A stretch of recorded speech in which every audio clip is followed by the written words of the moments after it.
So I now want to present the participants of today's discussion. First of all, it's Tom Shakespeare. He is from the UK. Tom is a professor in sociology and an author of many books and articles. He has first-hand knowledge of the medical profession since his father and several others in his family are doctors. He has worked at Center of Life, which is kind of a holy grail for us working in Muscle.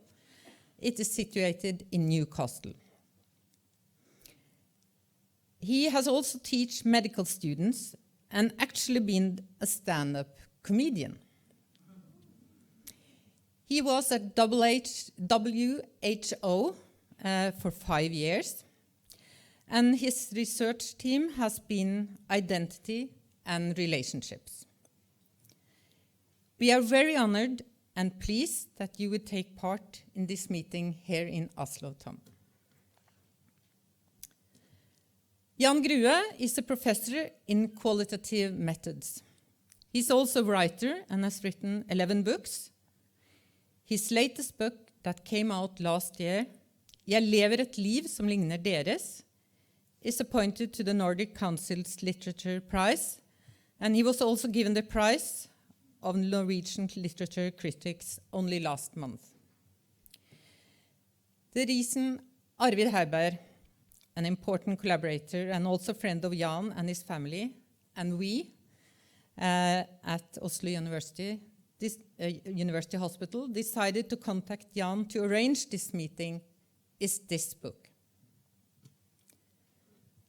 For us working with rare disorders, part of the challenge is to reach the right diagnosis and thereby be able to tell the patient or his parents how we can help or treat the condition. However, after reading this book, we have to reflect over the fact that many of our patients, and especially the children and young adults, may feel they are made into objects. Jan describes this especially well in the book, how he felt watched and observed through his childhood. We have a lot to learn, and we especially look forward to learning from the two of you this evening, outside the institutions, and from the discussion that we hope will follow. Jan and Tom will now read and discuss from their books and their work, and I leave the stage to them.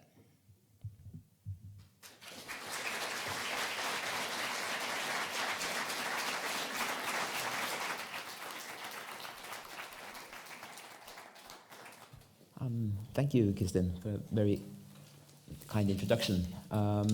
So we tried to figure out a good way to turn this into a wonderful performance for you. And I think we landed on that I'll read a small excerpt from my book first, and then later on Tom will read from his book, Disability, Rights and Wrongs, Revisited, which I should mention first off has been a hugely important book for me and probably for many others in this room. And a bit of the background for this conversation, I think it's fair to say, is also that I've drawn on Tom's work ever since I began as a PhD student here in Oslo back in 2007. But I'll read a small section from my book to begin with, and apologies to Tom, this will be in Norwegian. But it has to do with a few of the things Kristin mentioned, and I think largely with what diagnosis can bring in terms of interpretative constraints on what one's life is going to be like. So I'll read a passage from the book to start. Fra tid til annen treffer jeg mennesker som kjente meg som barn, men som ikke ventet å møte meg som voksen. Alminnelig høflighet får dem som regel til å skjule overraskelsen over å se meg ute i verden. Det kreves en åpning i samtalen, et tomrom, for at de skal få sagt høyt det de først tenkte da de så meg. Lever du fremdeles?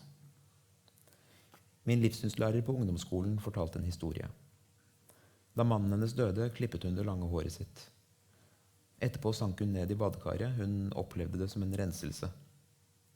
Hun var opptatt av ritualer. Hun brakte et alvor til timene som jeg, en ytterst alvorlig 14-åring, satte pris på.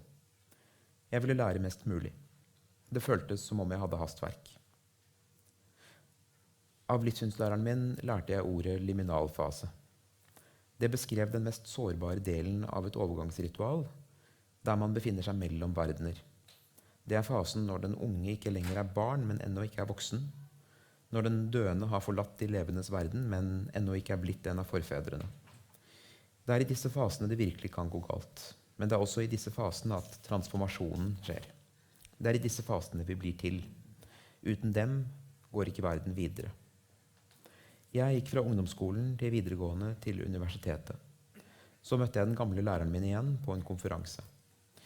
Hun hadde videreutdannet seg, hadde skrevet masteroppgave om norrøn mytologi, om jotnene, om menneskenes mørke og farlige skygger. Jeg hadde blitt doktorgradsstipendiat i språkvitenskap. Jeg hadde begynt å arbeide konsentrert med retorikk, med hvordan virkeligheten kan endres gjennom språket. Hun hadde skrevet om mentalitetshistorie, om tankemåter vi ikke lenger kan favne. Våre verdener hadde blitt brakt sammen igjen på et vis. Min gamle lærer var ikke overrasket over at jeg skulle ta en doktorgrad. Ungdomsskolen min lå 10 minutters gange fra universitetsbiblioteket. Der hadde jeg brukt min mors lånekort for å hente ut bøker om sjamanisme hos sibirske stammefolk. Jeg var fortrolig med akademia, og det hørtes. Det formet inntrykk av meg. Det ga en lovnad om en bestemt type fremtid, slik den første setningen i en bok forteller noe om hvordan fortellingen vil utspille seg. Hun var imidlertid overrasket over hvor godt jeg så ut. Det handlet om den andre fremtidsfortellingen, den som ikke hadde å gjøre med språket mitt, men med kroppen min. Dette uttrykket gjør meg usikker. Du ser så godt ut. Jeg gjør ikke det. Jeg kler meg pent. I flere år har jeg brukt tid på å lære meg om snitt, om stil. Jeg fikk skreddersydd en frakk da jeg var 18. Jeg liker jakker der mansjetten er sydd med knapper som kan kneppes opp, og Oxford-skjorter der kraven buer seg slik den skal. Men det var ikke det hun mente. Det som ligger under, overraskelsen over at jeg er i live, kommer først i overflaten sent på kvelden. Slik var det med forfatteren jeg gikk på videregående skole med. 2 tiår senere sto vi i den mauriske sal på Hotel Bristol. Hun sa det med en blanding av melankoli og motvilje. Øynene hennes var milde. Hun sa det var noe alle visste den gangen, at jeg ikke kom til å leve så lenge. Noe alle visste? Jeg visste det ikke. Det var ikke jeg som var kilden til den forestillingen, så hvor kom den fra? Det kunne hun ikke svare på. Forestillingen bare fantes. Den var en skygge som ble kastet av ingenting. Det eneste substansielle var kroppen min. Jeg kjørte rullestol mye av tiden, men jeg krysset også skolegården til fots. Jeg gikk ut i friminuttet og sto der i sirkel med de andre elevene.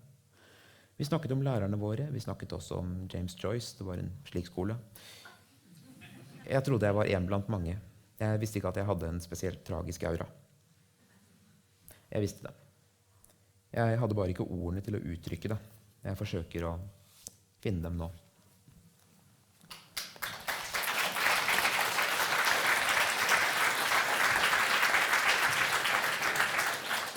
So I'm not going to try and translate all of that, but I think I'll ask a question of you, Tom, which is, how important do you think language and framings are in terms of structuring one's life?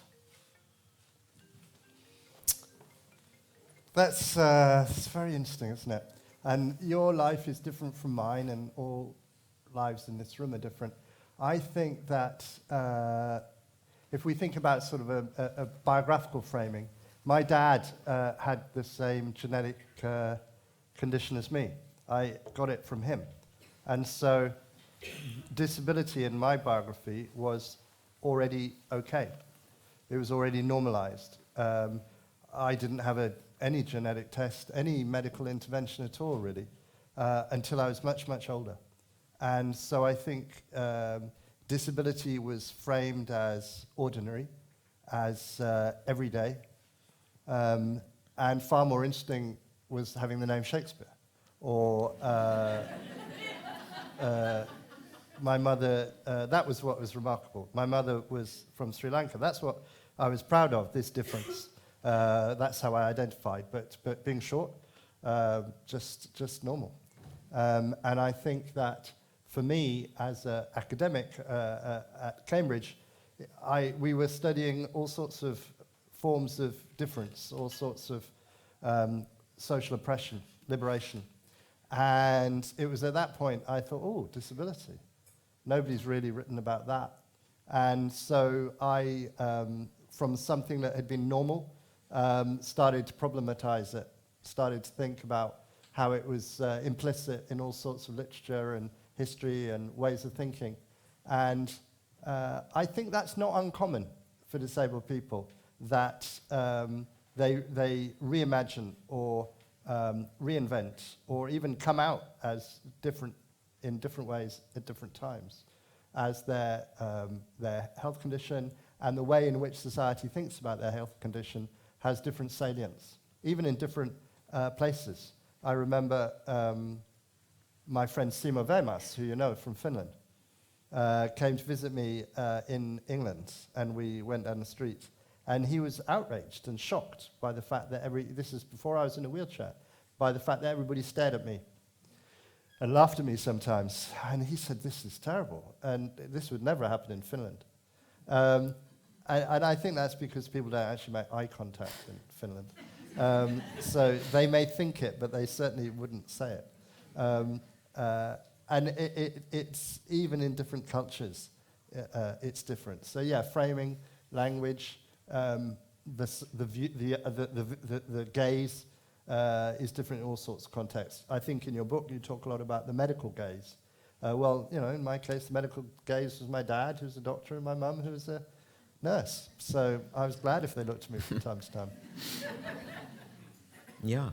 I mean, as you say, we have very different biographies, but there are some points of contact, because I also grew up, although I grew up in a family where I was the only disabled person, at the same time that was perfectly normal and part of our sort of our everyday family life. And so I do talk about the clinical gaze and the medical gaze as something sort of impinging from outside. And at the same time, I'm trying to tell a story here about integrating very sort of different biographical stories, because a little bit of what I talked about in that excerpt was being a teenager in a wheelchair, and on one level acknowledging that, and then on the other hand not acknowledging it at all, because fitting in a particular context meant having to elide the fact of being in a wheelchair and trying to pretend that it wasn't there, which is strangely easy in a way. If you don't talk about it, then you can sort of create the illusion that it's not actually important to talk about. And so you mentioned, I think, coming out as disabled as a sort of a borrowing an expression from the LGBT movement, which also rang very true to me in a sense. But that meant finding a very different way to frame disability than the medical one, because coming out as disabled really has very little to do with medical frames as well. I wonder if you could talk a little bit more about that. Yeah. Two things occurred to me. This thing about teenage years, and I think teenage years are very difficult for many people, but perhaps particularly for people who are different, visibly different. And I think many of us as disabled people find teenage years very difficult. I remember I did quite a lot of drama. I kindly was introduced as somebody who had performed, but I performed at school. And there was a moment that we were in a play. It was the Insect play by the brothers Chapek. And I was in a, red border suit and had very extreme black and white sort of makeup on my face. And I looked in the mirror in the makeup room and said, my own mother wouldn't recognize me. And everybody laughed. And I was like, why are you laughing? And because I was the only person in the entire play whom the mother would always recognize. And I had entirely forgotten that point. And I think that when you have dwarfism or restricted growth, I think, everybody feels normal. Your normality is you. But I think particularly for us who, at that stage I didn't certainly use a wheelchair, we do everything most people do. So it's a constant surprise when somebody finds you remarkable. And you go, well, is it me they're looking at? Why? Oh, right, of course. there's definitely that. And I've said to you before, I started using a wheelchair about 10 years ago. And what's very interesting if you have restricted growth is that the wheelchair makes you invisible. And suddenly I went from being somebody who was stared at pretty much everywhere I went to somebody who was not. And the wheelchair is like this invisibility cloak for restricted growth people, because the public are used to people in wheelchairs. They don't tend to look. They might look away, but mostly they don't stare. Whereas they always stare, at least not in Finland, but in Britain, at somebody who is unusual. They're used to people of a certain size, and this is challenging to them. So, yeah, I think different contexts. I find it interesting when you're meeting somebody that's never met you before. And, I say I'm quite short. Really very short. In fact, I might be the shortest person you know. In order so that they identify me. Now it's fine, I'm the bald guy. But back in the day, it was harder to explain who I was. There was something else I was going to say about the different salients about teenage years. But maybe we'll come back to that. Yeah, I'm sure we will. The context does matter. I mean, one of the stories I tell in the book was spending a year in California, which I did about a decade ago, my God. And going there in this wheelchair was an interesting experience because, of course, in Norway it is, as you say, almost invisible because everybody has this kind of a wheelchair. But it is, in fact, a very expensive wheelchair paid for by the Norwegian government.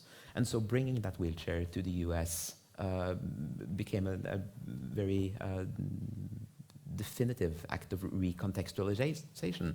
So one of the first things that happened to me in California was being stopped at a pedestrian crossing. The guy looked at me, and I looked at him, and he looked at me, and he said, "Cool ride, man." And for the first time, I realized that you can unironically compliment somebody's wheelchair, because that does not happen in Norway. But in that part of the world, it was definitely not an invisibility cloak. It was a status marker, yes, along the lines of a Lexus or possibly a Porsche even. I do have wheelchair envy, it has to be said. Yes, yeah. I mean, everyone does. When I rotate the seat, that's when I get the goggle eyes. My ex-wife had a Balder chair. I'm sure somebody here has a Balder chair. And this is a Norwegian chair, and it raises like a crane, and you go up and you go down. And woof, that people were really impressed with that in England. Yeah. But an important part of that story is also the local context, because this was in Berkeley, which, as you know, is yes, one of the really epicenters of the disability movement in the United States. And so being there also as a wheelchair user also automatically means being a part of I would say, identity-based community. In a way, and a cultural minority, yes, in a way that perhaps isn't true in Scandinavia to the same extent. And I've wondered what it actually means to identify as part of a minority group in that way. I felt it in a way on an emotional level while being in Berkeley, but it's hard to put into words what exactly that means. And I think there's very few places in the world where that would be true. I mean, Berkeley is sort of the place in the history of the disability rights movement. It's a very special place. Gallaudet for deaf people in Washington, the deaf university, would be another. But the context in which disabled people meet, the special schools, the special universities, or the chosen communities like Berkeley are few and far between. Whereas for other minorities, the Castro in San Francisco for gay people, or the Greenwich Village and Stonewall Inn and places like that for gay people, or Notting Hill Carnival for Afro-Caribbean people in Britain, there are more of those. So I think we don't have so many of those. I think but just to go back a little bit, you were talking about the meanings of disability. I came here 2002 and I was very, very thrilled to come to Norway. Arvid Hedberg and your father invited me because at college I'd studied Anglo-Saxon, Norse and Celtic, which makes me a very small minority. So the first time I came to Norway, to Iceland in particular, but also to Sweden and Denmark, I remember going to Denmark and speaking in Aarhus, which was a Viking a ring fort. And today I went back to the Viking Skibsmuseet, which is a very special place for me, and for many of you, I'm sure, but particularly somebody who studied that period of history. And I got into studying Anglo-Saxon, Norse and Celtic because I was very excited about Tolkien when I was younger, the Lord of the Rings and the Hobbit. And I got to Tolkien from C.S. Lewis and the Voyage of the Dawn Treader and those Lion, the Witch and the Wardrobe as a child. And I think that when you have a restricted growth or a dwarf, to use everyday parlance, you are looking for positive role models. And for me, it was all of those fighting dwarfs. All of whom are male, by the way, so I'm so sorry if there are women with restricted growth here. You don't count in these books, because they're all about fighting people with cloaks and swords and axes and shields. And so I was, those were my role models. And my father made me a shield out of a piece of wood and handle, and an axe, which is wood, unfortunately. And my mother made me a cloak, and I was obviously ridiculous, but happily ridiculous. And so for me, disability was not about being feeble. It was about being strong. It wasn't about being sick. It was about being a different tribe. And this is long before the wonderful Game of Thrones and Peter Dinklage and so forth. Now everybody's now caught up with Peter Dinklage because he's such a sort of figure of admiration for all people, at least all women. But back in the day, I think I was ahead of the curve because I thought, dwarf and proud, very happy about it. So we, as I say, we come in and out of difference and different sorts of difference. And later, as a radical student like you in Berkeley, it was this legacy of the disability rights movement. It was the protests, the bringing city centres to a halt, the big rallies, the solidarity of people coming together. So it may not be it might have been Berkeley, and I did go to Berkeley once, but it was to do with, were you on that demonstration? Did you perform with Johnny Crescendo or Ian Stanton or whatever it might be? These are British figures who are culturally very important in the disability rights movement and the way that disabled people thought of themselves. When we spoke yesterday, I quoted a philosopher, Ian Hacking, who talks about making up people, where identity is about a new category, a new way of being, a new opportunity for people to be. And when young people grow up and they see these figures, whether they're gay or disabled or women or black women or whatever it might be, they go, okay, I could be like that. I don't have to be what I'm given by the medical profession or my parents or whatever. I can redefine myself as one of those. Yeah. I mean, I was tempted to tell the story about the shield I had when I was a child and how I never sort of made the connection, and I got a lance as well, because I could have been a great sort of a horseback jouster. Never did that. But I'd want to go back to what you said about meeting places and special schools. And I could be wrong here, but I think this is from your book, The Sexual Politics of Disability, where you talk about the experience of being in those schools. You interview people who have largely grown up in those schools. And, well, formation of a disabled identity and grounds for solidarity and so on, that legitimately happens in those places. But you also elicit some experience that have to do with other structures of, say, hierarchies and more agonistic structures. And I was curious to talk a little bit about that, because if I don't remember completely incorrectly, there's also an element there where strength and enfeeblement and diagnosis, not least, matters a great deal in determining who is worth something in those contexts. And that seems to remain a sore point in the disability movement to this day. Yeah, I think that's right. And this was a guy called Daniel who was talking about the special school he went to. And this is the book in '96. And he said hemophiliacs were at the top. Yeah. Because they look so normal. They look like everybody else. People who were very visibly different were at the bottom. And he looked fairly the same. He had arthrogryposis, so he had slightly different feet and hands and a way of walking. But it was all about fitting in. And when we did research in schools, we found segregated schools, the diagnostic idea, when you start diagnosing, you just go down and down and down, more and more separateness, more and more difference. And it may not matter at all for people, but they are set apart from each other, even within a special school, segregated school. There's this group over here and this group over here. I remember we went round special schools and the headmaster was saying, well, this is Asperger's over here and this is Tourette's over here, as if people were just the diagnosis. Yet they were Fred and Salim and all the rest of it. For them, the diagnosis wasn't important at all, but for the professionals, it was all important.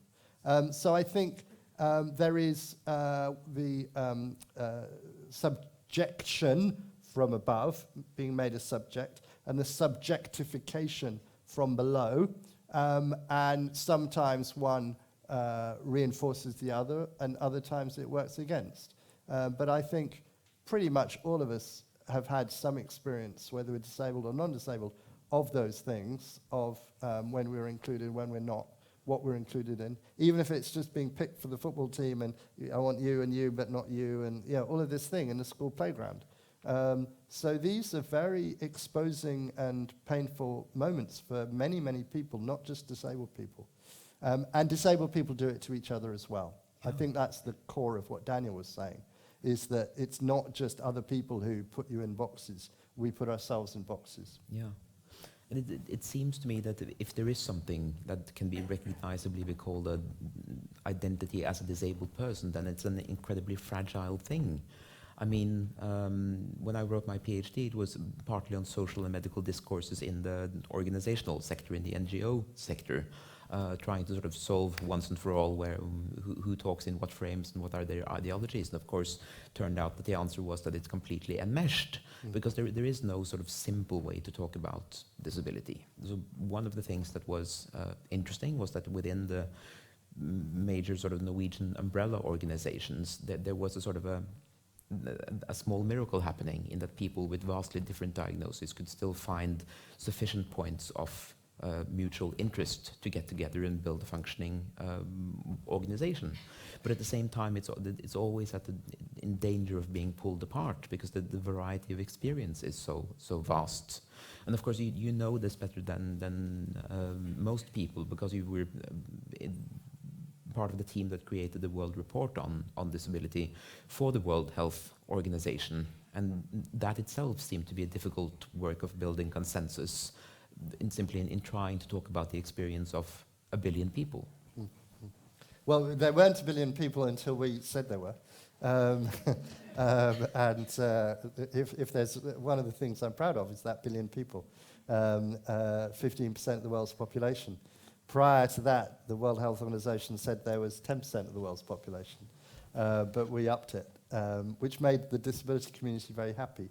But it made a lot of lower middle income countries rather worried, because they thought, oh my goodness, 15% of people want the pension, want the card. We said, no, don't worry, they're not the most seriously affected people, but there are people who are significantly affected.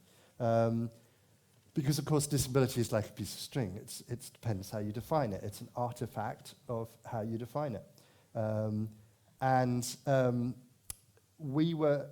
World Health, as you're probably aware, the disability rights movement has been about rejection of medical categories, the rejection of medicine, the rejection of health, and saying, no, it's about society, and it's about employment, and it's about education, and all of those other things. So a lot of people in the disability rights movement were very cross that the World Health Organization was writing the first major report on disability. They didn't want us to do it. They wanted it done, but not by us. And we worked with the World Bank, and partly as an alibi. They don't necessarily do much. They gave us a little bit of money. but we were able to say, we're not exceeding our mandate because of the World Bank being part of it. So we can write about education and employment and housing and environments and so forth. And the second part of that was trying to get the disability rights movement on board and trying to give them a voice and trying to say, we are about you. We want to hear from you. We want you to write. We want you to review. One of the tasks I had was to gather first-hand narratives from disabled people. Now, there are 194 member states, 195 because of South Sudan, member states of the World Health Organization. So that's sort of how many countries there were in the world. And you can't possibly have 195 testimony. We didn't have space. But we did try to get testimony from big continents and small islands, from indigenous people and urban Western people, and from people in Africa and all of the different parts of Europe and Asia and South America and Oceania and all of these different areas, and just small paragraphs, chapter by chapter, so that we could say that hundreds of people had a voice in this report. And I think disability is at one and the same time a set of data, statistics, which are public health and medicine and demography, but it's also stories. It's also narratives. It's also people and their lives and their individual experience. I remember a colleague of mine once, I don't know whether it was his saying or not, he always used to say to me, data is not the plural of anecdote. But the truth is that data doesn't move people, stories do. And so you have to have those stories as well as the data, and then you can change the world. But our story of 1 billion people, and the little films we made of disabled women from Bolivia and Tanzania and Lebanon and Britain were moving to people because they could put a face to the number and they could understand the diversity of experiences, the diversity of settings. And I think all of these are important. Disability is very complicated. It's not complicated in the sense of complex and particularly difficult, but it's complicated because it covers such a lot of ground. And those 1 billion people and their different forms of identification are only part of it. Yeah. I mean, there's a lot to build on in what you're saying there, and the temptations of reductionism have always been there, to try and boil disability down to a model of some sort, whether a medical model, a social model, or any kind of really schematic sense. But as you said, the diversity of experience is immense, and so it's also about trying to capture phenomena that aren't really reducible to schemas in that way. But I'm wondering if this might be a good place to ask you to read a section from your book. Sure, I can do that. But as you were talking, I know you like Foucault. So a quotation from Michel Foucault. Do not ask me who I am, do not expect me to remain the same.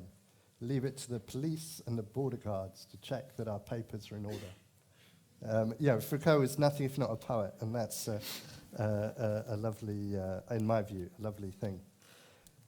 So back in 1996, when my colleagues and I wrote The Sexual Politics of Disability, I think we made an error. By making sexuality our primary concern, we failed to understand that intimacy is perhaps a greater priority for disabled people. Sexuality is an important form of intimacy, and modern Western societies are fascinated with sexual acts and sexualized bodies, but friendship and acceptance are more fundamental than sex. Whereas sex is not always a priority, for almost all human beings, the need for intimacy, companionship, and acceptance remains central from birth to death. People can survive, even flourish, without sex, but the majority of individuals would be desolate without friendship. If friendship offers benefits that are medical and practical, as well as emotional and social, this is another reason why friendship should be particularly important to disabled people. Disabled people often have more difficulties than non-disabled people in dealing with both their bodies and health and the environments and systems with which they have to negotiate. They rely more on others to provide assistance on a day-to-day basis, and they may be more vulnerable to medical complications. Yet while disabled people may have greater need of friends, they are less likely to be well integrated into networks and friendship circles. Disabled people differ from most other disadvantaged groups because they experience significantly greater isolation and loneliness. For working class and minority ethnic people, their neighborhood will usually provide community. Moreover, the family may be a haven in a heartless world, where there are others who share the experiences and who can provide role models. Women will also often be able to find role models, friends, and supporters among female family and friends. Lesbian and gay people may find families and neighborhoods threatening and isolating, yet for many, networks and subcultures can provide alternatives, particularly in urban areas. By contrast, disabled people may not know any other disabled people in their family, neighborhood, or wider communities. They may find it difficult to identify as disabled. They may be excluded from social settings. Prejudice, ignorance, and hostility may create barriers which prevent connecting to strangers or making entering public spaces an ordeal. Disabled people may lack the energy or skills or resources to socialize. Community care has ensured that most people with impairments live in local neighborhoods, not in segregated institutions. But many disabled people remain effective prisoners in their own homes. This may be because of environmental barriers, lack of money, feelings of vulnerability, or problems with mobility. It is known that older people are at risk of losing social contact and intimacy, but disabled people may also experience these difficulties. For example, families which have a disabled member tend to be socially isolated. Parents may be struggling to survive on low incomes without sufficient services and may not have time to support their disabled child to develop friendships. Evidence from social research with disabled children suggests that isolation from the peer group is a major issue for many young people with impairments. Some children may travel long distances to schools which can provide facilities for them, whether segregated or mainstream.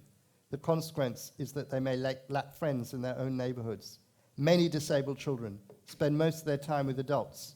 These may be their own parents or special needs assistants in schools or other carers and therapists and support workers. Because they are always accompanied by adults, they are denied access to the social world of children, and they may be unable to take part in age-appropriate activities and express the typical resistance of children and young people. For example, when asked about leisure, Shaquille replied, "Spare time? I think every day is spare time for me." And Nazira told them, "I don't have any friends because I don't go anywhere. They don't want me to come round because I'm disabled, you see. They don't want to know me." Yeah.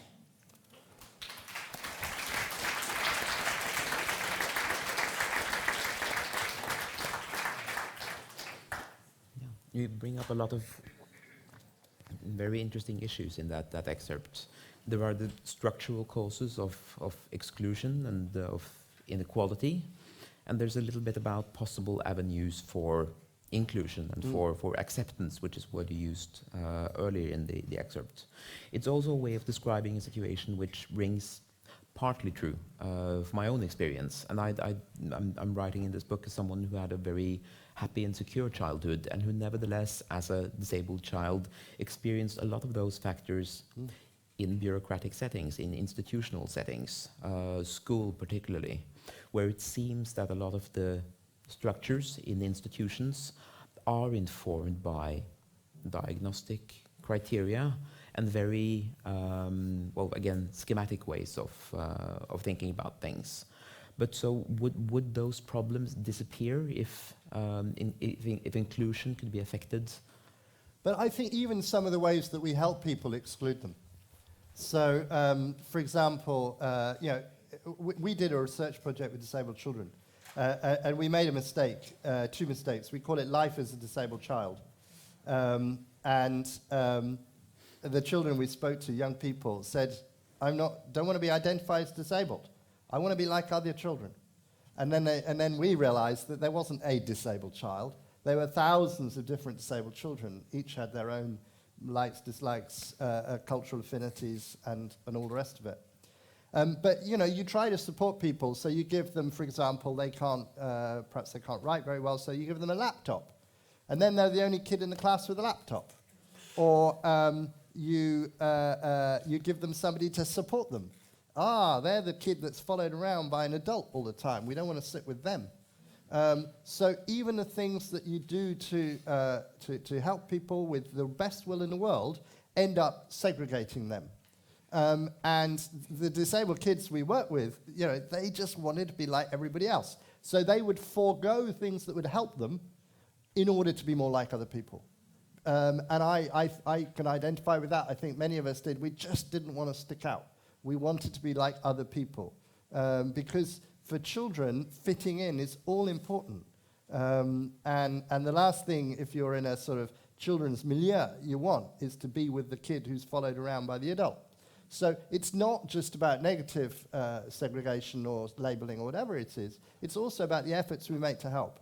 And so I think that our challenge as teachers or as educators is to find ways in which we can meet the needs of people without making them stand out. So if every child has a laptop, that's okay. But if only one has a laptop, you're the one with the laptop. You can play with that both ways. I remember the kids in the class that we were researching in, and one of them puts up his hand, Miss, yes, can we go early, please? Why? Because we're disabled. All right. So, they had used it, twisted it. But, so it wasn't always negative, but it can be just that sense of difference, that sense of... I remember before I went to boarding school, mainstream boarding school, well, mainstream, sort of, it wasn't mainstream, it's a private sector, so it's not mainstream at all. But before I got there, the head teacher had talked to everybody and said, look, there's this different kid coming next year, and you mustn't bully him. You mustn't lay a finger on him. If you hit him, I want to know, have you in trouble. And I never realized this. And so there was this resentment against me because I was the one who you weren't allowed to hit. And everybody else got hit, but not me. That singled me out. And people resented the fact that I could say whatever I liked. I did get punished and I did get bullied in certain ways, but I didn't get hit. And that was unusual in the context of a boarding school where everybody hit everybody quite a lot. So it wasn't quite Charles Dickens, Nicholas Nickleby, but it had some elements of that. And I think actually in retrospect, I'd rather been hit a few times than been made to feel so different. Can't say that in Scandinavia, but we'll see if they accept it. No, but I seriously do think you're onto something critical there, because there is a very potentially unhealthy dynamic where the very thing meant to include disabled children ends up reinforcing the segregation. Yeah. And I do know this to be true in my own case, that my need to camouflage, as it were, my wheelchair grew stronger simply because of that dynamic of wanting to fit in. Whereas, I said this before we went on stage, that I wanted to talk a little bit about the life course, because my book is also a book about growing older, and in some ways trying to come to terms with what it means to be disabled as an adult. And so the story of my 20s is partly sort of abandoning any attempt to pass as non-disabled and to accept that it's all right, and it's simply a means of really entering sort of the vast majority of adult human beings who are restricted by their bodies in one way or another. And so becoming a part of a greater continuum of people whose bodies bother them all the time, and knowing that is what it means simply to grow older. But that very hard dividing line between disabled, non-disabled, normal, abnormal is incredibly important, probably in early years, yes, where it is possible to. Yeah, I've mentioned several times this book we did in 1996, Sexual Politics of Disability. And we interviewed 42 people. Because the disability world is not so big, it became many of those people have died, but we were able to trace 8 of them 20 years later. And it was almost, for a sociologist, qualitative sociologist, great. There's 4 men, 4 women, 4 gays, 4 straight, 6 majority population, 2 minority population. It was just, it couldn't have been better, but it wasn't faked. But what was interesting is that they'd all felt anxious in their 30s. They'd felt different. They'd felt defined by their disability. They thought that it made them less sexual or less attractive or whatever it might be. And then in their 50s, exactly as you say, everybody's body starts letting them down. Their minds, their bodies. They have some, they discover they're allergic to this, and their sight is going, and their memory isn't as good as it was.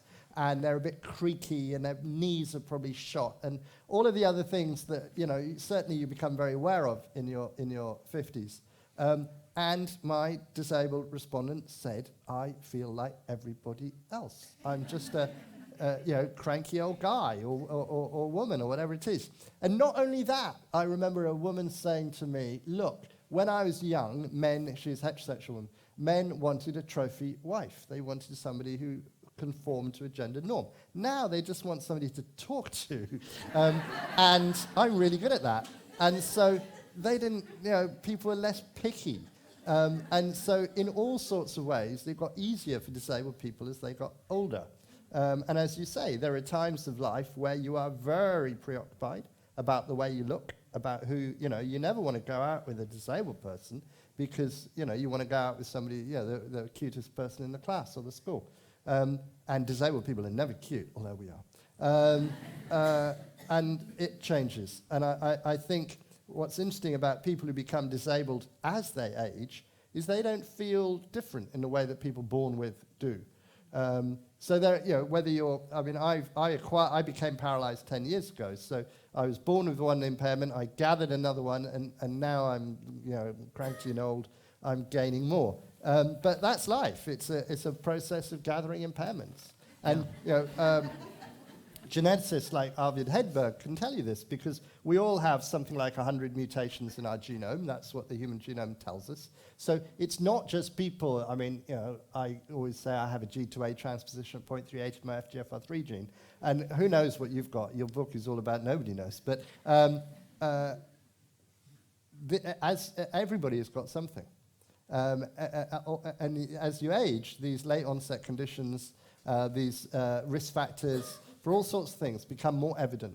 And so there is no genetically pure individual. There's nobody who lacks all of these mutations and difficulties. And after all, every time we breathe in, aren't we breathing in this wonderful carcinogen we call oxygen? And today it was a beautiful sunny day, so we sat out in that wonderful carcinogenic ultraviolet light, infrared light, and we were frying our DNA, which was busily mutating and being repaired. And as we get older, the repairs get less good, and then we die.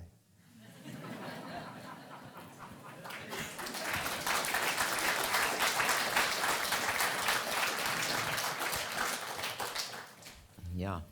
I think you weren't quite accurate. There is one genetically perfect individual. That's Donald Trump. He has a doctor's note that says so. Yeah. And you ended on such an optimistic note that I'll try to go you one further. Granted, the difference may become smaller in one way, and at the same time, most impairments don't clear up over time. But is there space there for trying to really bring out how much of the difference in disability is socially constructed? Because we're talking here about a trajectory where, okay, the impairment doesn't improve, life doesn't become easier, physically speaking, over the years, and at the same time, as you say, the difference may become less significant. Yeah. No, yes, those are interesting things. The impairment doesn't improve, but it's a moving target. When we were young, people with, say, Duchenne muscular dystrophy died before they were 18. And now, thanks to our friend Katie Bushby and many others in the neuromuscular research world with nocturnal home ventilation, people live, guys with Duchenne live to 25 and beyond. I meet people with cystic fibrosis who are way older than they would have been when I was younger. So it's true that conditions are still conditions, decline is still decline, but it's been very much extended. And people always say, when I say I'm 52, well, there was a taxi driver to say, and you go out on your own? Amazing. Seriously, today. And I said, yes, I've been all over the world. Yes. With somebody to care for you? No, on my own. And I was really quite irritable. He was, wow. And he wanted a selfie with me at the end, because clearly I must be exceptional. But I'm not exceptional. What was exceptional was his idiocy. People say that you don't look 52. Well, nobody looks 52 anymore. People in their 70s don't look 70. And so we are richer and healthier and living longer. So we still decline, but our trajectory is different. My favorite term in epidemiology, demography, is rectangularization of the life curve. And this is the idea, and I think you're writing essays about posthumanism, so you should know this term. And the rectangularization of the life curve is the idea that we will carry on and on and on and on and on and on and on and on, basically, and then poof, we die very quickly. And that's a rectangularization of the life curve is what you want. You want that. What you don't want is the slow decline as we get more and more morbidity. So at the present, we've contracted mortality, so we live longer, but we haven't succeeded in contracting morbidity. So many of our later years are with Alzheimer's or macular degeneration or whatever. And so, so the research effort is to try and ensure that we add life to years, not years to life, because we want to extend our healthy period. But I think it's very interesting because I wrote a paper, Can Disabled People Be Healthy? And health we think of health as the absence of disease, perhaps, but it's not really. We feel healthy in different, it's possible. You and I feel healthy on a good day. We don't feel healthy if we drank too much yesterday. We don't feel healthy if we hadn't had enough good sleep. We probably feel healthier when we've been in the sun and we feel sort of that wonderful spring feeling.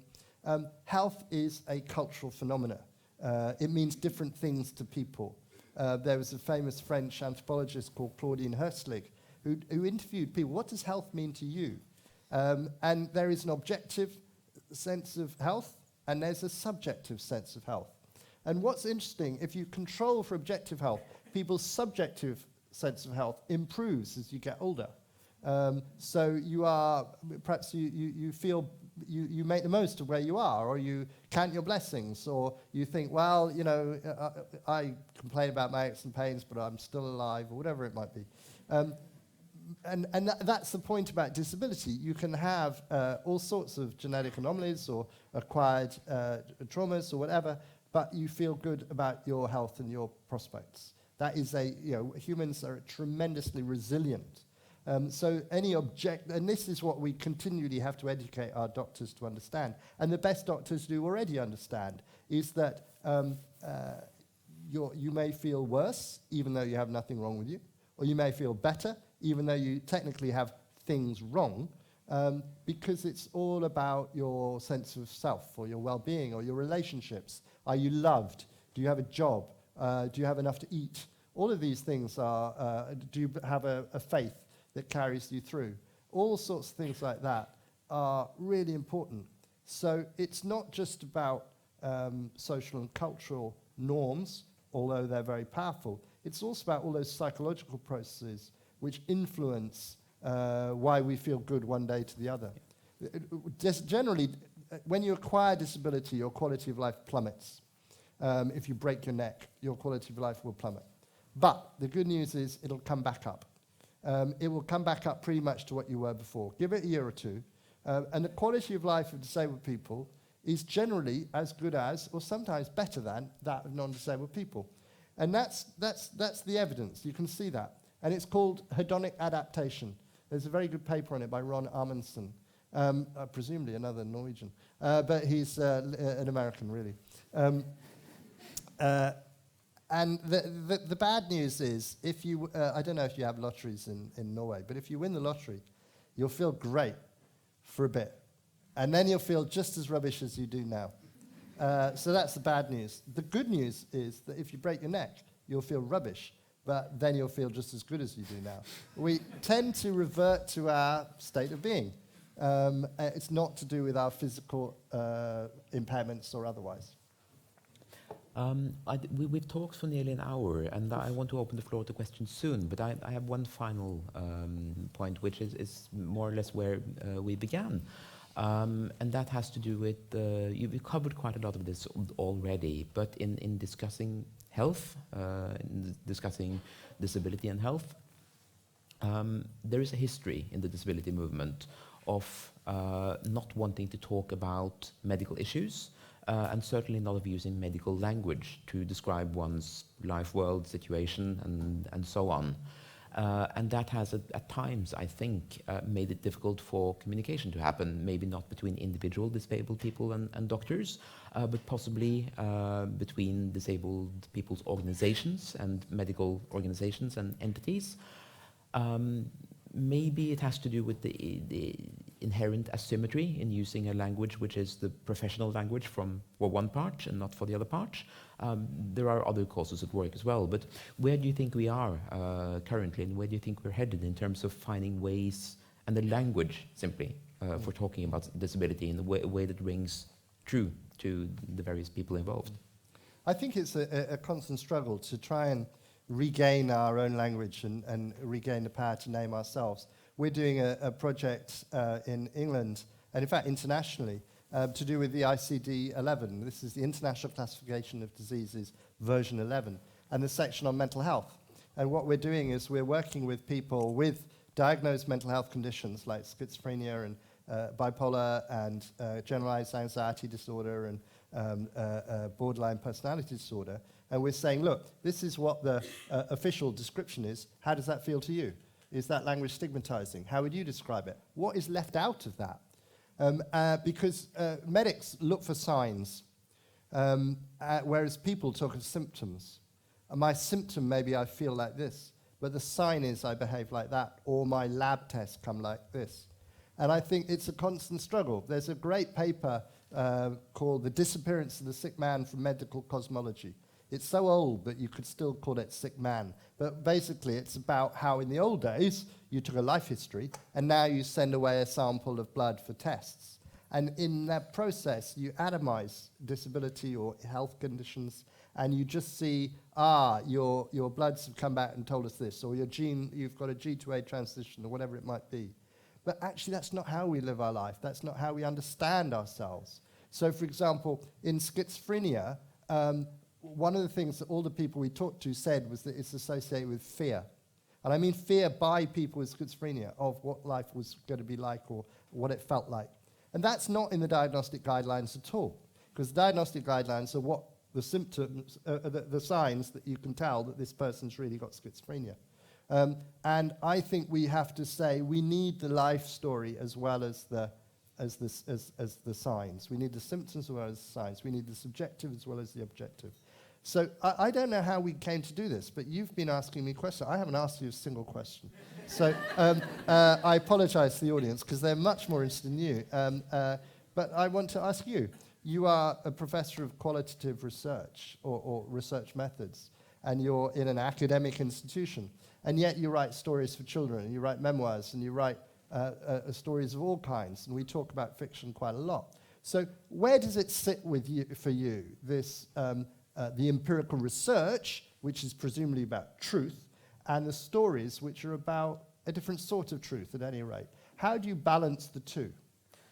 Well, that's a really tricky question, but I'll try.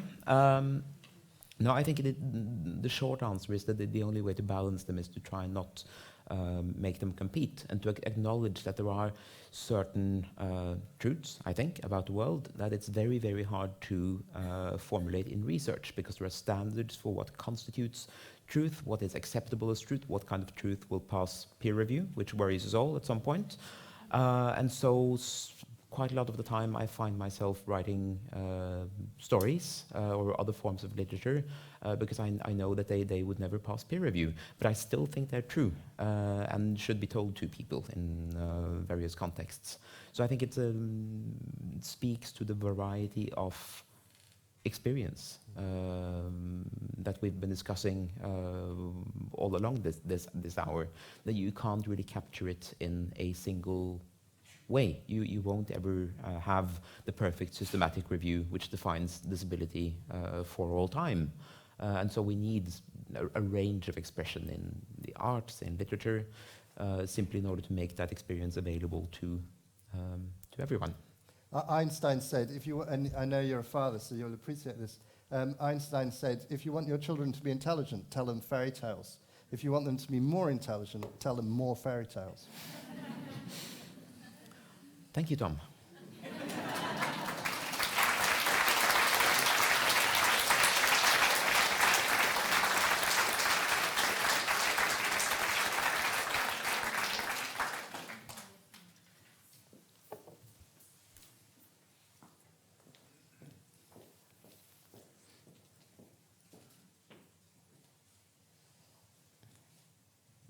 Så da åpner vi egentlig for spørsmål, og først så vil jeg da høre om dere som representerer ungdomsorganisasjonene har tenkt noen spørsmål eller fått noen tanker underveis. I forgot to talk in English, so excuse me. So.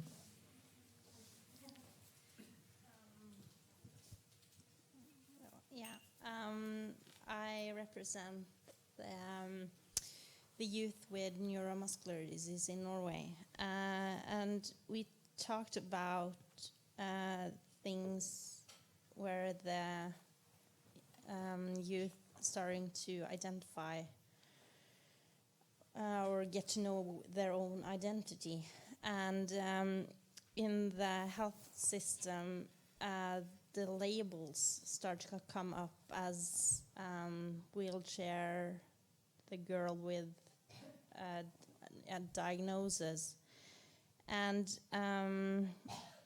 this starts to create a lot of chaos in your own mind, but at the same time in society, because you start to question if you are going to identify with these labels.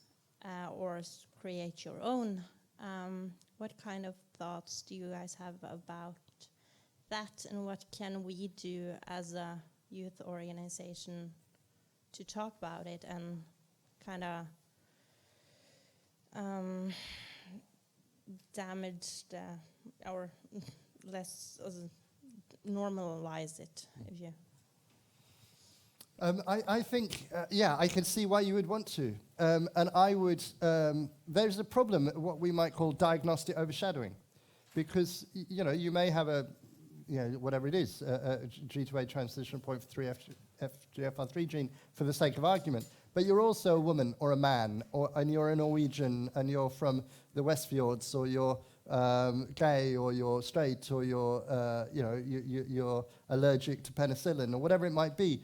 I think that we disrupt it by demanding every single relevant label going. The danger is what my old friend Adrian Ash used to call synecdoche, and that's a Greek for figure of speech, and it's about when you take a part for the whole. So if you only identify me as a Newcastle United supporter, you're going to miss out a lot of what makes me function, even though that is true, I am, and that's part of me. And I think the difficulty with disability is that we have this idea that that's all that matters. And that once you've said that, you've said it all. So I think we should radically disrupt it. And, you are a person with 2 X chromosomes, I'd imagine. You're a person who, likes colors or doesn't like colors, or who has a partner or doesn't have a partner, or whatever it might be. You like cooking, or you hate cooking, or you like alcohol, or you don't. Whatever. All of these things are us. And I worry where we take one thing. And this is what racism does. It takes one thing and says, this is the important person, part of the person. But we contain multitudes, as Yeah. whoever it was, who said we contain Whitman. multitudes? Whitman, I Walt think. Whitman, yeah, so myself. We contain multitudes. And I think we should insist that we contain multitudes. And in medically, it's vital that we contain multitudes, because otherwise you only test black people for sickle cell anemia, whereas actually many of us have black ancestors and may have sickle cell anemia, or you only test gay people for HIV when we know that HIV respects no identities and can be anywhere. So medically, it's very important that we don't have diagnostic overshadowing, that we don't only think of certain groups as stereotypically at risk of a particular issue. Women with disabilities get cervical cancer or breast cancer. Men with disabilities get prostate cancer. We need to understand that we are multiple things. And I think that might be one solution. And, you know, there's a movement in medicine in Britain, Hello, My Name Is, which is basically all doctors should identify what their name is. But I think it goes the other way around, you know, that you're not a case of, you are an individual, first and last. I think you also had something to say about it. Well, I think to complement that, I think it might also have to do with representation, and I mean that in the cultural sense. We sometimes overvalue how important representations are, but I also think that they do matter, as in every time you see someone in public in a wheelchair or in some way acknowledged as disabled, are they only there because they are disabled? And if that's the case, then it does become a case of overshadowing.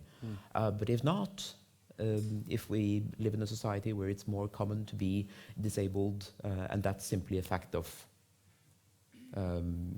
your biography along with everything else, then that helps. So I think the way to get there is, of course, very difficult, because you need to find areas to become visible as disabled.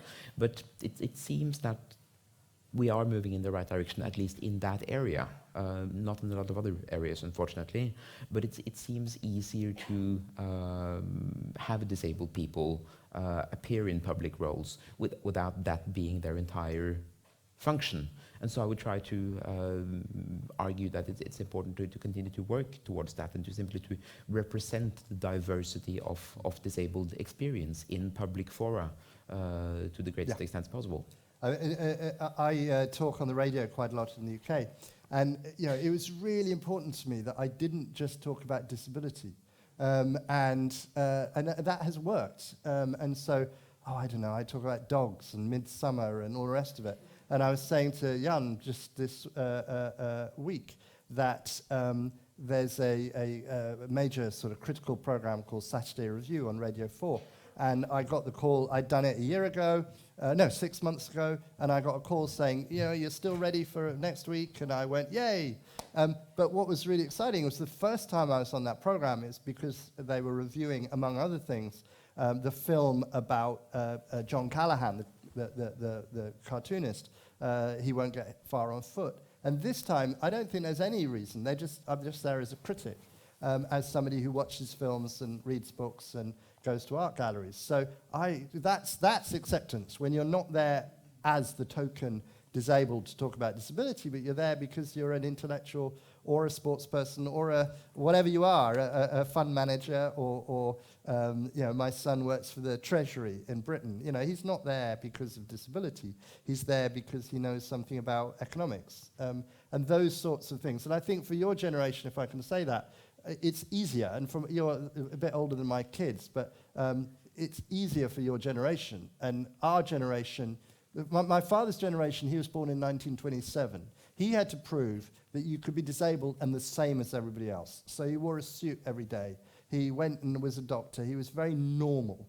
I think my generation was about proving, you know, you could be different and radical and green and common and all the rest of it, and you could be disabled and different.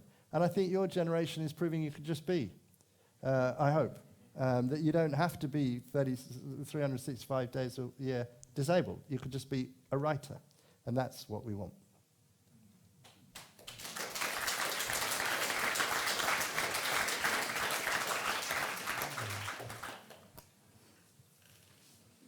I want to start off with saying thank you for a great speak. I'm Ingrid from the Norwegian Association of Disabled Youth, and I'm the leader of the work we do in sexuality, gender identity, and minority inclusion. And my question is a little bit long. The CRPD comments Norway just received pointed out that Norway is quite far behind in implementing the social model of disability. Actually, the medical gaze and the medical view of disability is still quite prominent. And today, when I was at the airport, I was taking the lift, planning my questions, reading articles, and then I was pressing the button in the lift, and an old lady came up to me and pointed on my shoulder and said, "Oh, you're so good at pressing the buttons on the lift." And I think that is quite a good story, and I know a lot of the young people in our organization feel this discrimination and ableism every day going around in society and in the university. And last year there was published a report that said that only 40% of Norwegian young people with disabilities feel that they have a meaningful life and that they have good life quality. And other youths, that's 80%. So that's quite the fall in life. They feel powerless. And I feel that the ableism and the medical gaze is somewhat making this problem, and we need to make a change. And we do have a disability pride in Norway and Oslo every summer, but how can we make the mainstream population understand that disability pride is as important as gay and lesbian LGBTQI pride, and that we are people with different variations. We're not sick, and we do not need the medical gaze and to be told that we are good for pressing the buttons. We need to be told that we are good for asking difficult questions and being in the government. Yeah. And how? So my question is, how can we make this change? How can our generation make this change in Norway? I think that it's back to what Jan and I was saying, in my opinion, that, it's a very important question. I think that it's about being good at whatever else you do. And so that, you are the writer, or you are the politician, or you are the economist, or you are the comedian. It doesn't matter what you are. Whatever you want to do, we want disabled people to be good at all of those things. And so that it's no longer remarked on. And I think, for example, there's a comic program on Channel 4 called The Last Leg, and that's got 2 disabled people on it.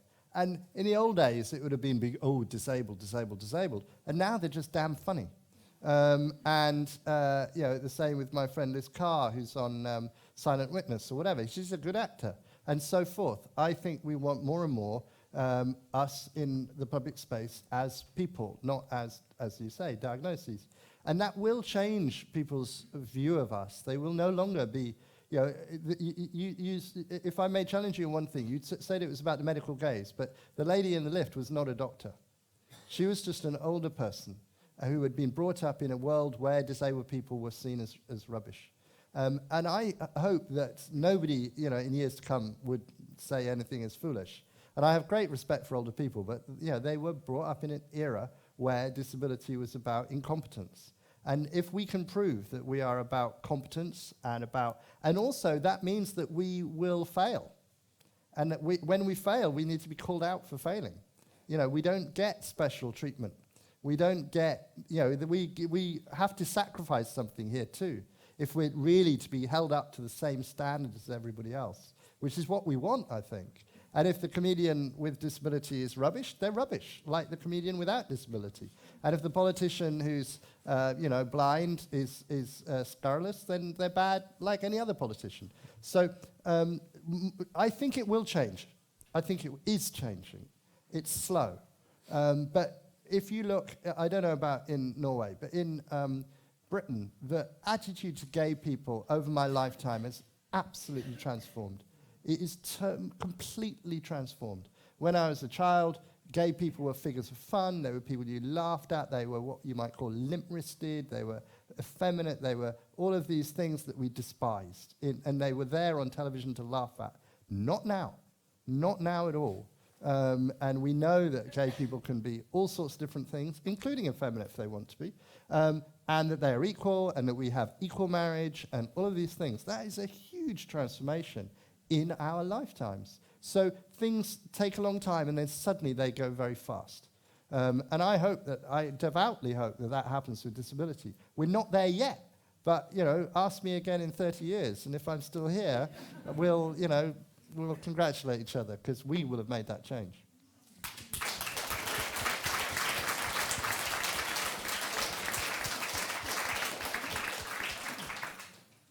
So then it's up to the audience. Do you have questions?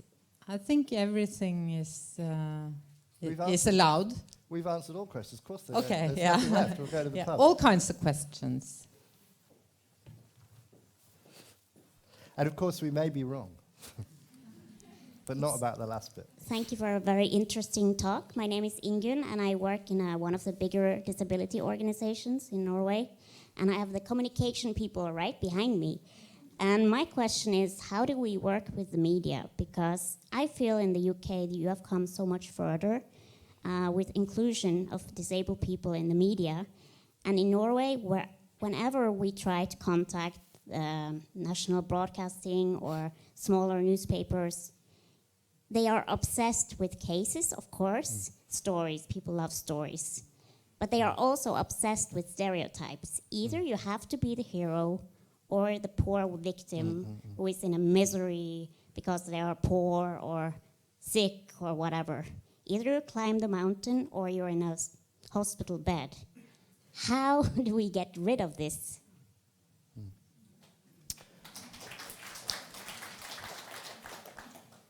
I think one of the ways is to shame them. Not shame them for insulting disabled people, but shame them for being such bad journalists. You know, these are tired cliches. They're stereotypes. Are they really going to further more stereotypes? Do they not want to say something original? You know, are they so limited in their thinking that they have no imagination? You just scorn them. You know, this is ridiculous that in this day and age that they're still saying such erroneous, factually incorrect, dull, repeated, cliched, stupid nonsense. And no journalists want to be cutting edge. They want to have something new. They want to have a new angle, a new story, a new photograph, a new way. And they're still saying this stupid stuff. It'd be like, I don't know, there are all sorts of cliches that you must have about people from different parts of your country, people from the West Fjord, you know, but you can't get away with saying that cliche anymore. But you need to have something fresh and different, and it's the same for disability. And so I would give them facts. You know, the more that all of us gather facts and stories that are different from that, write stories of your own. You know, we now have the media in the internet. We can write blogs. We can do podcasts and about real lives, about our complex, confusing, ordinary, just like everybody else's lives. And I think we have, for the first time in human history, the possibility of doing it differently and getting a following for telling it as it is. So, you know, let's find those really interesting stories about disabled people doing different things and say, well, why don't you do it like this? This is a much more interesting story than this sad old cliche about the terrible, you know, triumph over tragedy or the superhero, super crip or the villains, whatever. This is what life's really like. And I hope that will make a difference. And you know, excelling, whatever it might be. And saying, look, why don't you talk about this? And, you know, I'm sure Norway doesn't want to be backward. You are forward in so many ways.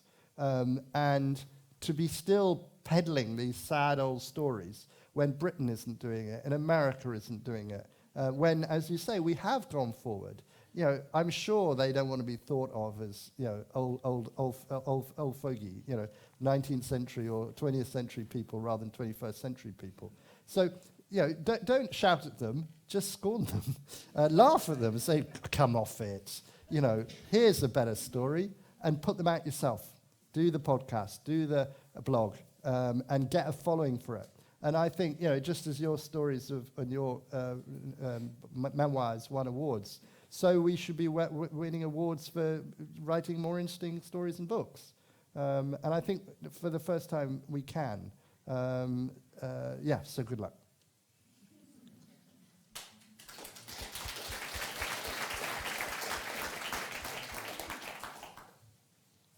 Do you have something to add? Well, not much, because I agree with almost everything you said. I don't think it's a good idea to sort of, this is a quote, I forget by whom, but never pick a fight with somebody who buys ink by the barrel. But I quite agree with where you ended up, that we have to do it ourselves. And I think it's very, very hard to convince a certain kind of journalist to alter the story and how the story is supposed to be written, because a lot of journalists are very set in their ways, and they have very strong notions about what sells, what works, what has an emotive appeal, and it can be incredibly difficult to turn that on its head. But it's, as Tom points out, there's no shortage of media channels, and there have been some very notable success stories in this regard. I'm thinking here of Stella Young as one, who was a comedian and activist, among many other things, I think. Amy Mullins. These are, the TED Talk is one format. But there are so many others, blogs, podcasts, as you say, Tom, where the point is that there's never been a shortage of interesting disabled people. And there's never been a shortage of interesting ways to think about, talk about, and communicate about disability. The problem, as you pointed out, is media narratives that are reductionist and frankly boring. And so probably the solution is to bypass media when you can't really beat them, then work around them. The channels are available. They are there. Yeah.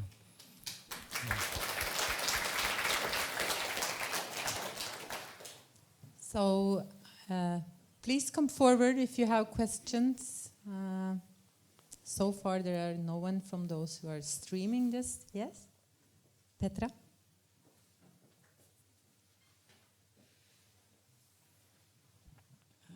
Hello. Thank you for your wonderful talk. I am actually feeling a little bit attacked because I'm one of the medical profession working with children with muscular disease and with spina bifida.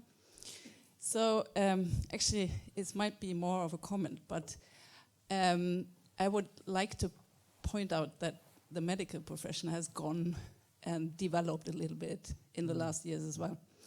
So as I say to a lot of my patients, we are here, life is happening outside, right? So we feel that we are a little part of life, sort of, hopefully. And actually, as you said, language is difficult.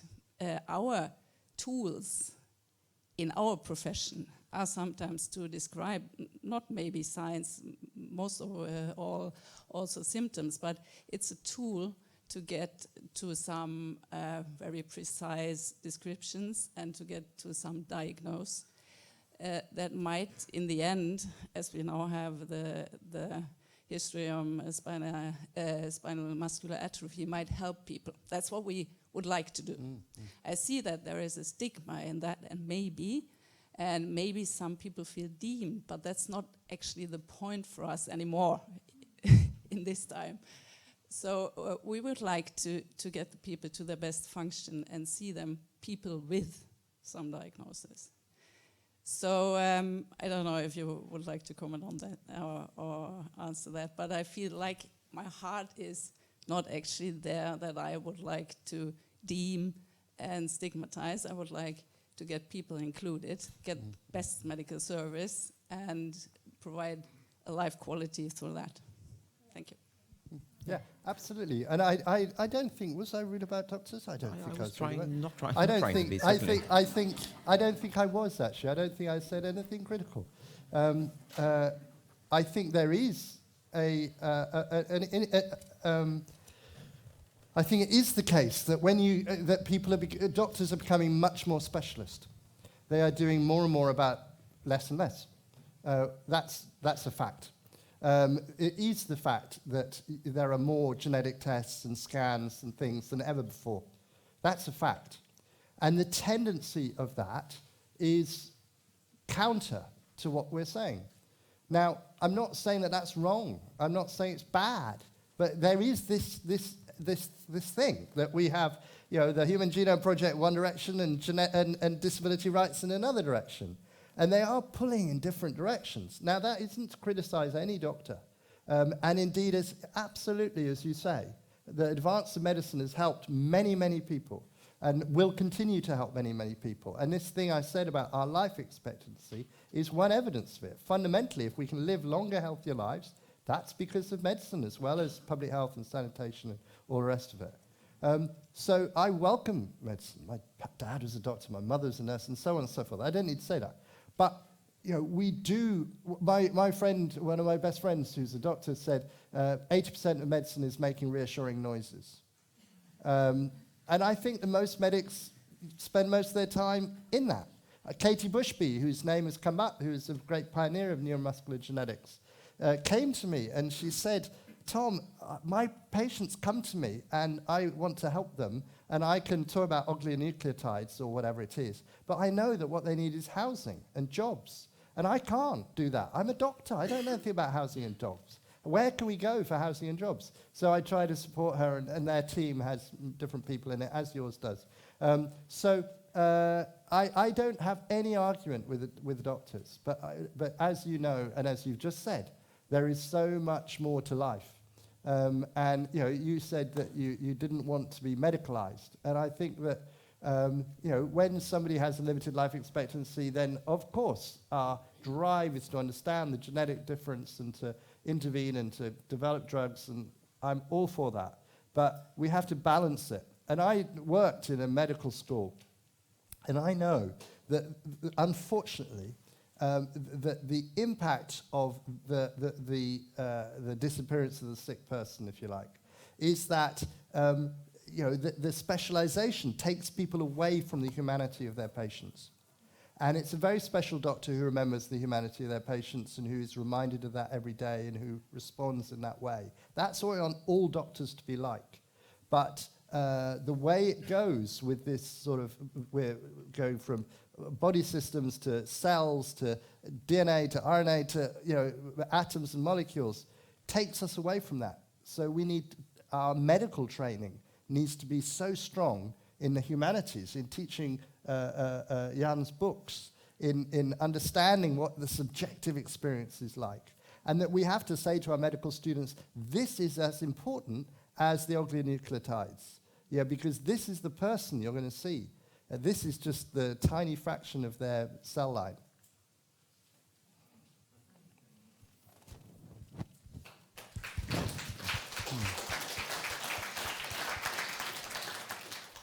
Yeah, I don't really have much to add to that because you said most of what I was planning to say there, Tom.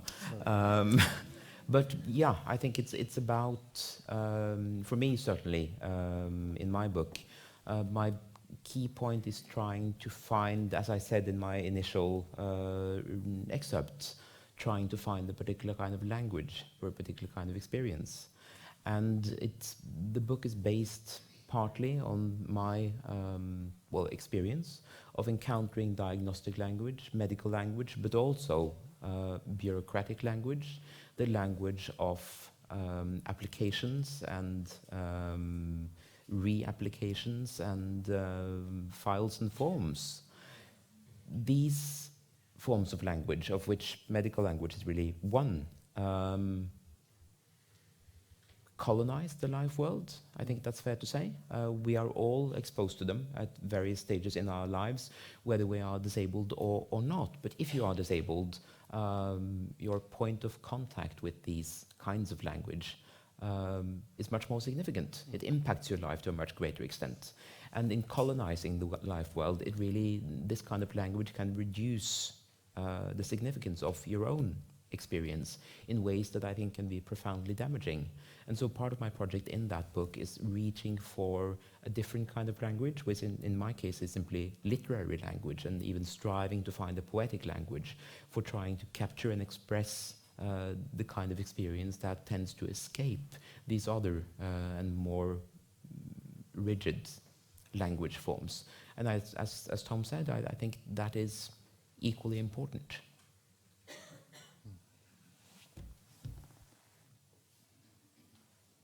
Thank you. Are there any other questions from the audience here? Someone who is kind of burning with Kristoffer? I am Kristoffer Jonsrud from the genetic department in Tromsø, that is quite far from here. And it has been very interesting listening to you and also the questions from you. I feel I have read your book and it was sort of eye-opening. But listening to you, I wonder, or you have very different experiences. You from with a father with the same condition as yourself, and you being a new one in the family with what you have. And I think that could there be a conflict of interest between the parents and the child sometimes? And what I feel often is really a conflict of interest is the system around us, because I find it quite astonishing when a child or a person really is disabled and there is no reason to question that, but it is questioned if we are not able to put a name on the condition. Yeah.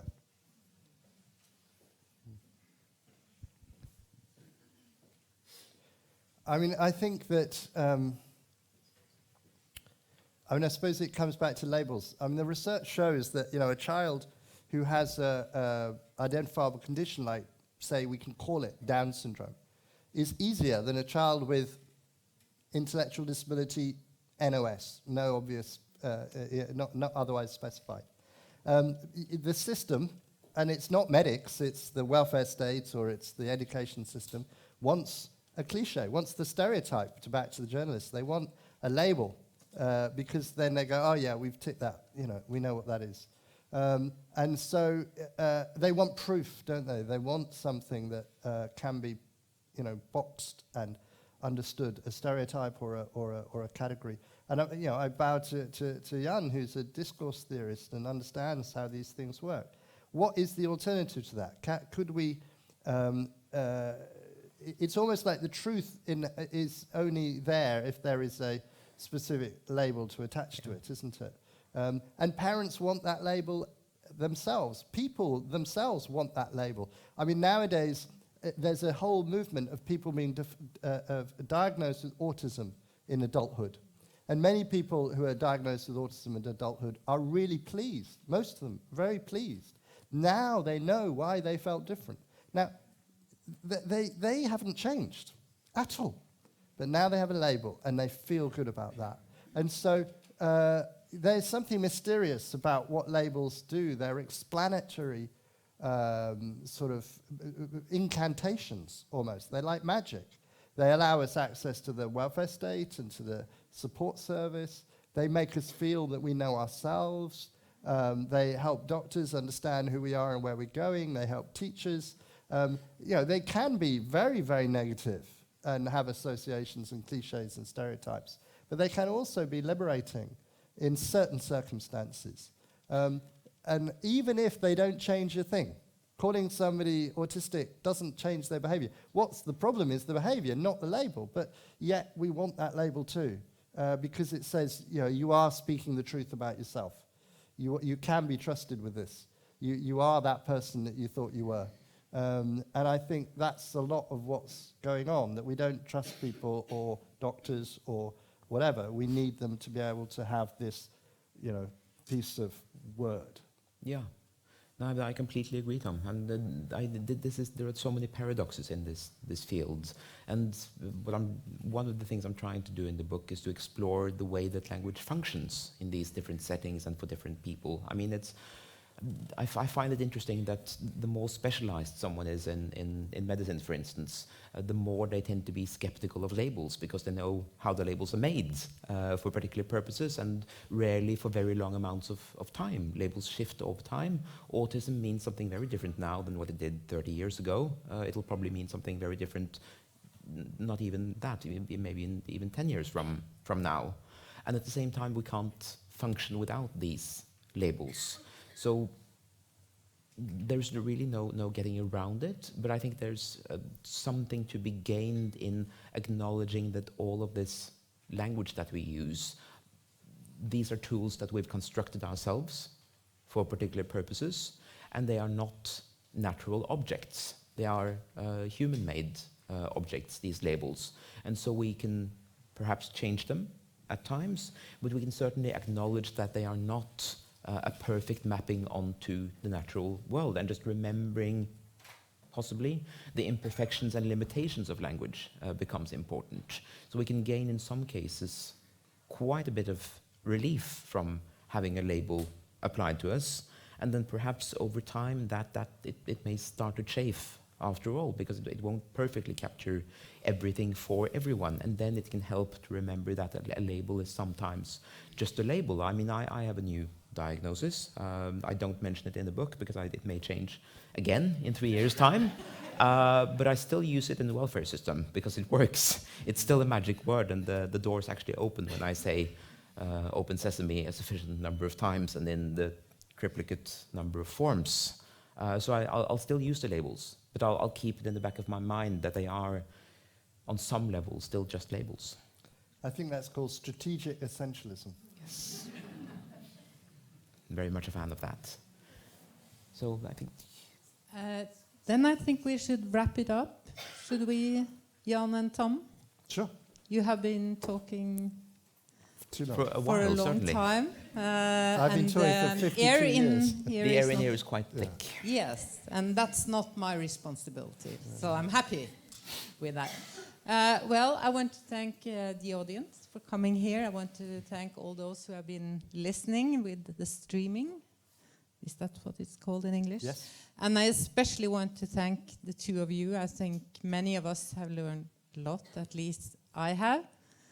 And I hope we can do this again in 10 years and see if something has changed. So thank you, and have a nice Easter. Thank you.